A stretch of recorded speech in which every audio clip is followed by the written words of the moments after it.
সামনে একটা নির্বাচন হচ্ছে, নির্বাচন হবে। তবে নির্বাচনের পূর্বে অবশ্যই আমাদের এই জুলাই সনদের আদেশ বাস্তবায়ন হতে হবে।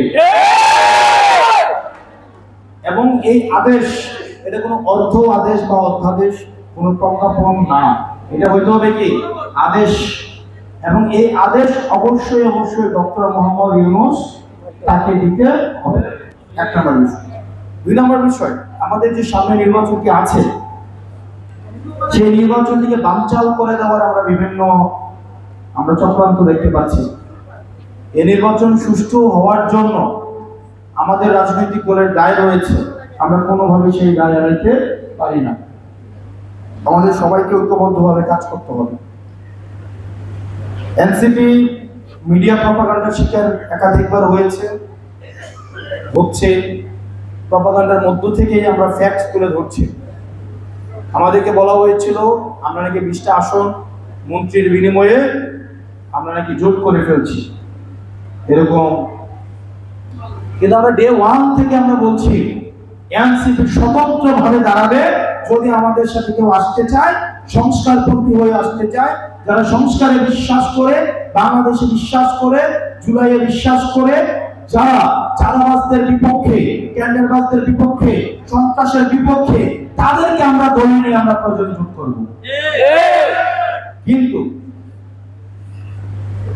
যাদের ইতিমধ্যেই, যাদের ঘাড় কোমর চাঁদাবাজির টাকা এখন ভারী হয়ে আছে না, মামলা বাণিজ্যের প্রেসারে যারা এলাকায় ত্রাস সৃষ্টি করেছে, ইতিমধ্যে যাদের ইমেজ সংকটে রয়েছে, এলাকায় রিক্সাওয়ালাকে জিজ্ঞেস করে দেখেন তারা কি পরিমাণ বিরক্ত।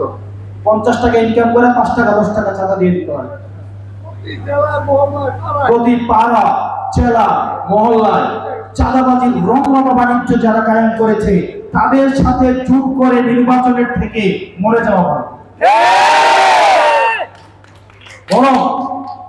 বরং বিএনপির দলটা অনেক কষ্ট করে তারা বানাইছে। দীর্ঘ 16 বছর তারা নির্যাতন নিপীড়নের মধ্যে দিয়ে গেছে, যায় নাই? বিএনপির বলেন তো কোনো নেতা কর্মী, এমন কোন গ্রাম ছিল যে বিএনপির কোন কর্মীর বিরুদ্ধে মামলা ছিল না?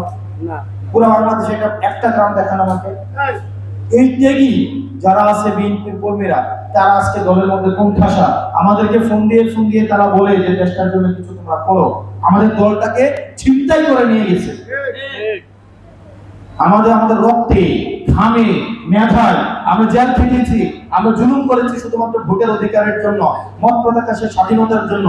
আজকে দেখা যাচ্ছে আমার দলে আমাদেরকে কোণঠাসা করে রাখা হচ্ছে এই হাইব্রিড নেতাদের জন্য।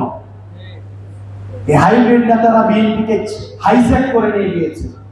তো সুতরাং বিএনপির মধ্যে অনেক থেকে মানুষ আছে যারা বাংলাদেশ পন্থায় বিশ্বাস করে, যারা এখনো বিক্রি হয়ে যায় নাই, চাঁদাবাজিতে জড়িত হয় নাই। আমরা দলে, আমাদের সাথে তারা যোগাযোগ করছে, আমরা তাদেরকে ইনশাআল্লাহ আমাদের দলে নিয়ে নিব। যারা জিয়ার আদর্শ বিশ্বাস করে, আমরা তাদেরকে আমাদের দলে নিয়ে নিব। কারণ বিএনপি জিয়ার আদর্শ থেকে শত মাইল দূরে চলে গিয়েছে।